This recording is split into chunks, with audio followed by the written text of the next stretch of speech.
The post office building on Maple Street had stood there for nearly a century, its red brick facade weathered by time and the elements. Inside, neatly stocked rows of cubbyholes held letters from near and far. Above the door, a grand clock ticked away, each movement echoing through the quiet, high-ceilinged halls. It was a Monday morning, and Anne Fletcher, who had worked as a clerk for many years, was already sorting through a new batch of mail when a peculiar thought nudged its way into her mind. How many old letters had never made it out of the building? The question tugged at her, but customer after customer demanded her attention, leaving the curiosity for later.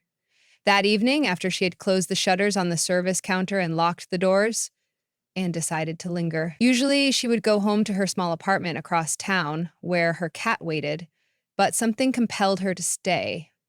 The building was quiet, except for the constant hum of fluorescent lights. She roamed the hallways, letting her steps guide her.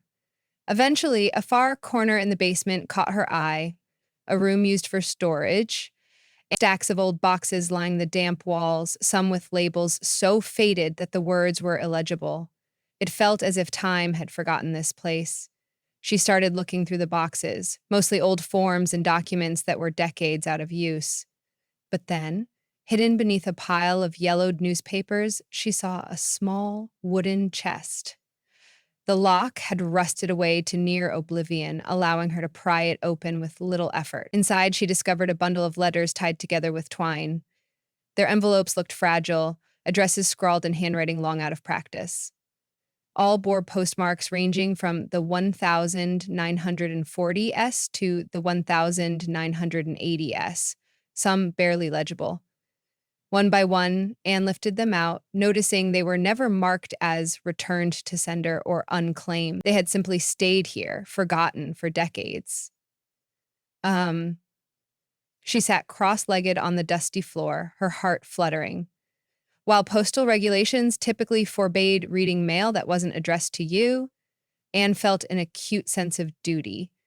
These letters had once been entrusted to the Postal Service, with the hope they would reach someone waiting on the other side. She couldn't let them remain in silence. Carefully, she placed them back in the chest and decided to investigate. She thought, if there's even a chance of finding these people or their families, I have to try. It felt like a calling, not just a curiosity. The next morning, she brought the chest upstairs to her desk. During her breaks, Anne sifted through the letters carefully, reading only enough to glean information about the recipients or senders. Some addresses were for houses that no longer existed. Others were addressed to local places that still stood on Maple Street itself. She started making notes and lists on a yellow legal pad, cross-referencing old city directories and public records. After a few days, she had prepared a short list of addresses that were still valid and might lead her to the original recipients or their descendants. The first envelope she decided to deliver was postmarked 1952, sent from a small town in Pennsylvania to a Mrs. Rosemary Harris on Maple Street. The envelope was crisp at the edges, with ink that had bled in spots. Inside, the handwritten message was heartfelt, something about a young man writing to his mother, thanking her for the moral support she had given him after he was drafted. He promised to come home safe. Given the date, it seemed to coincide with the Korean War era. Anne's heart clenched as she read. Had he returned safely? Were his family lines still local? For all she knew, Mrs. Harris could be gone. Armed with the address, Anne found that the house in question still stood, about 4 blocks to the north of the post office. A bright yellow door gave the place a cheerful veneer, and a modest garden out front showed signs of being lovingly tended. Anne walked up the path, carefully holding the letter in its fragile envelope. A middle-aged woman answered the door, her eyes filled with curiosity as soon as she saw Anne's postal uniform. "I'm looking for a Mrs. Rosemary Harris," Anne said, feeling a touch of uncertainty. The woman's eyes flickered. "You must mean my grandmother. She passed away many years ago." "I'm Catherine Harris," Anne gently explained about the forgotten letters in the hidden chest. Catherine listened, her mouth partly open in surprise. When Anne handed over the envelope, Catherine's voice softened. "This is from my father," she said, reading the address. "He passed too, but I've never seen this letter." She opened it gingerly. reading the words her father had written decades earlier, tears forming at the corners of her eyes. I only knew bits and pieces of his time in the military. My grandmother always said it was a difficult period. To hold something tangible from him, to see his handwriting, this is incredible. Her voice wavered with emotion as she thanked Anne profusely. She insisted that if Anne ever found more letters to her family, she'd be grateful to receive them. Before leaving, Anne was invited in for a quick cup of tea. Over steaming mugs, Catherine talked about her father's love of gardening, noting that perhaps her own green thumb was inherited.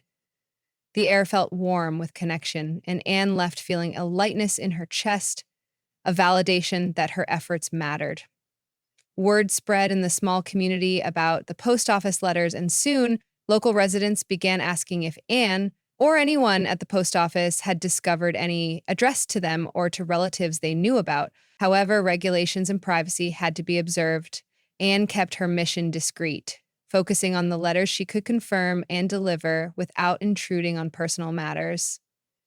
Slowly but steadily, she located more possible recipients or their descendants.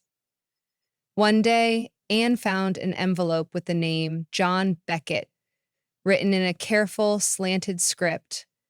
The address was a small cottage on the edge of town near the old railroad tracks. The postmark was from 1978. The sender, Patricia, mentioned something about waiting anxiously for a reply. It read, "I keep imagining you disembarking at the train station with that smile that lights up my heart. Please tell me that day will come soon." Anne sighed. Love, unrequited.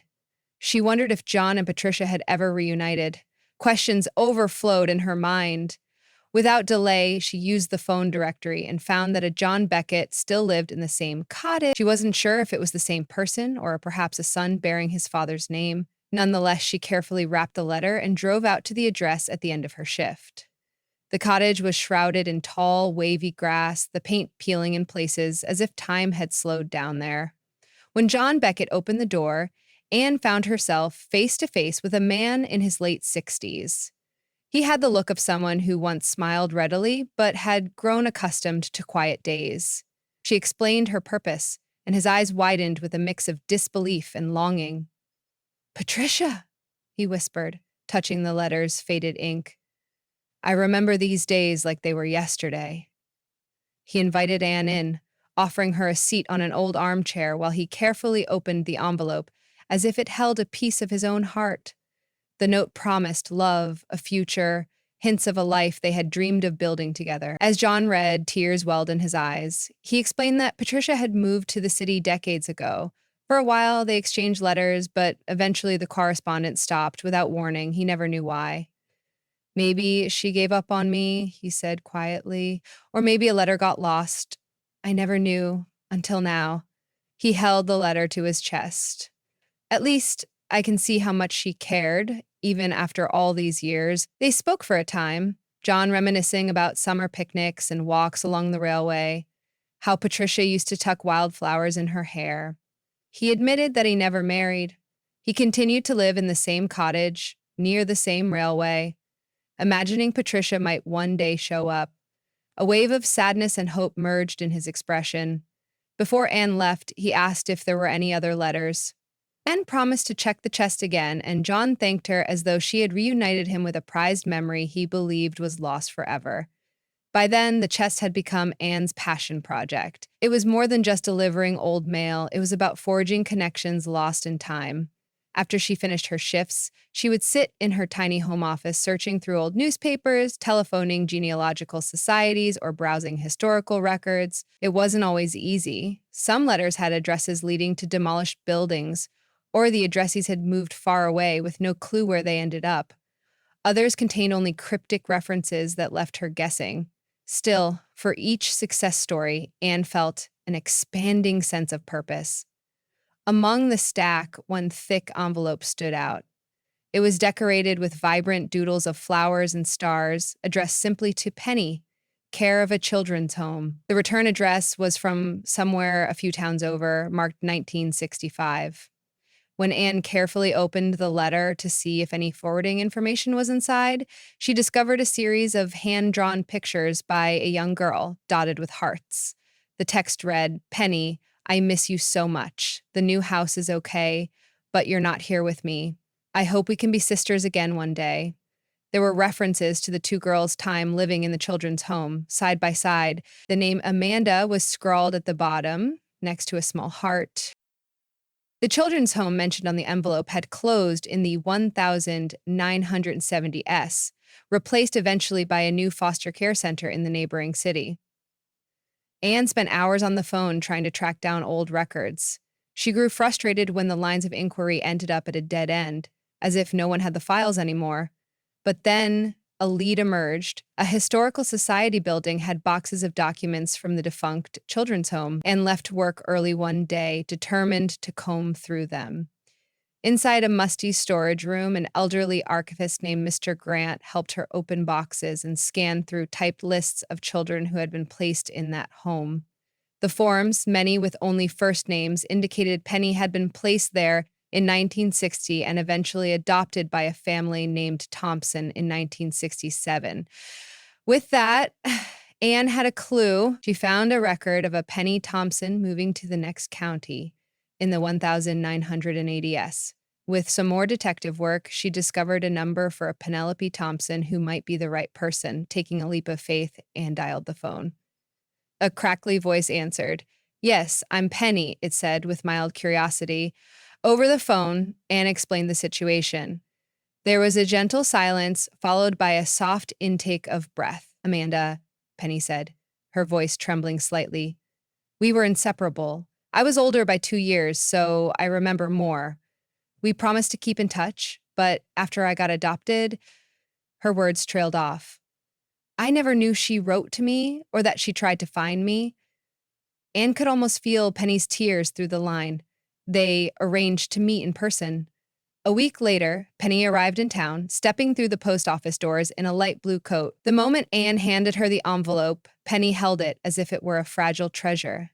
She opened it slowly, tears brimming as she read Amanda's childlike drawings. "I lost track of her," Penny whispered. "I tried searching years ago, but it never led anywhere. Just knowing she missed me, that she called me her sister." She dabbed her eyes with a handkerchief as waves of emotion broke through her composure. Though the letter answered some questions, it stirred more. Penny yearned to find out what happened to Amanda. With renewed determination, she and Anne worked together, combing through local records and online search tools. After days of fruitless searching, they uncovered a marriage license for an Amanda who had the same date of birth. The trail led to a small suburb in another state. With an address in hand, Penny decided she would write or go there in person. "I have to know if she's okay," Penny said. "To tell her I got her letter, even if it's 50 years late." Anne continued delivering other letters in the meantime. Each had a story, some joyous, some bittersweet. A widow discovered a message from her late husband, written when he was away on a business trip in the late 60s, apologizing for an argument and declaring his unwavering love. A man found an unexpected letter from a father he never met, containing a photo of his newborn self. These experiences rippled through the community, bringing reflection, healing, and even closure to some old wounds. Gradually, the chest's contents diminished as Anne delivered every letter she could trace.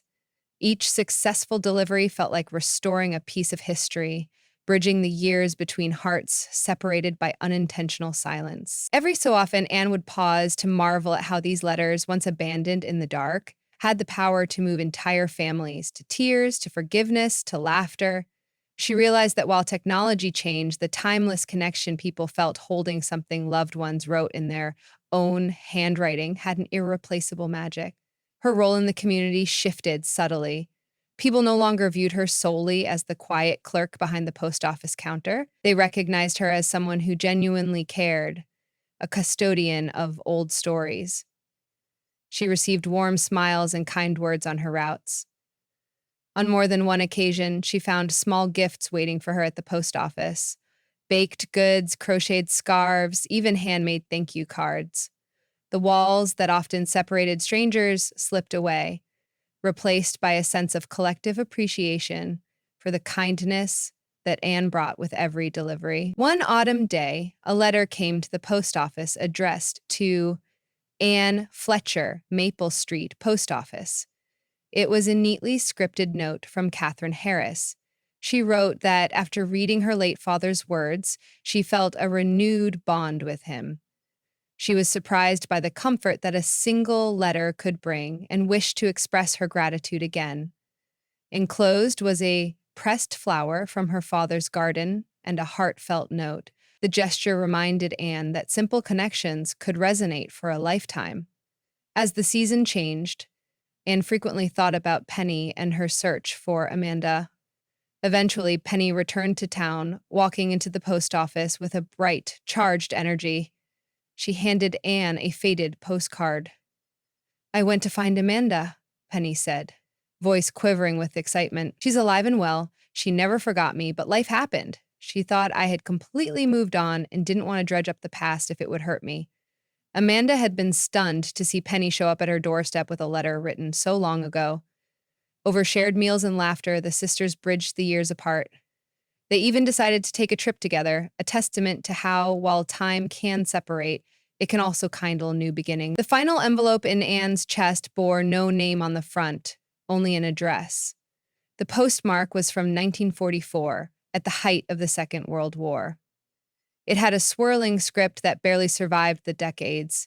No return address or last name appeared, just a first name, Gloria, and a house number.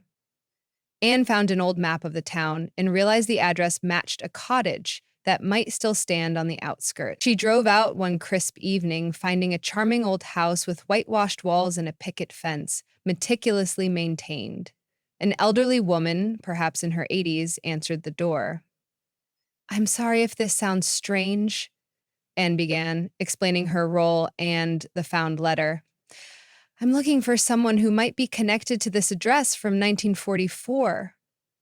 The woman's eyes shone with recognition as she pressed a hand to her heart. "That's when I first moved here as a young bride," she said. "My name is Gloria." She invited Anne inside. The living room smelled of lavender, the furniture a tapestry of memories.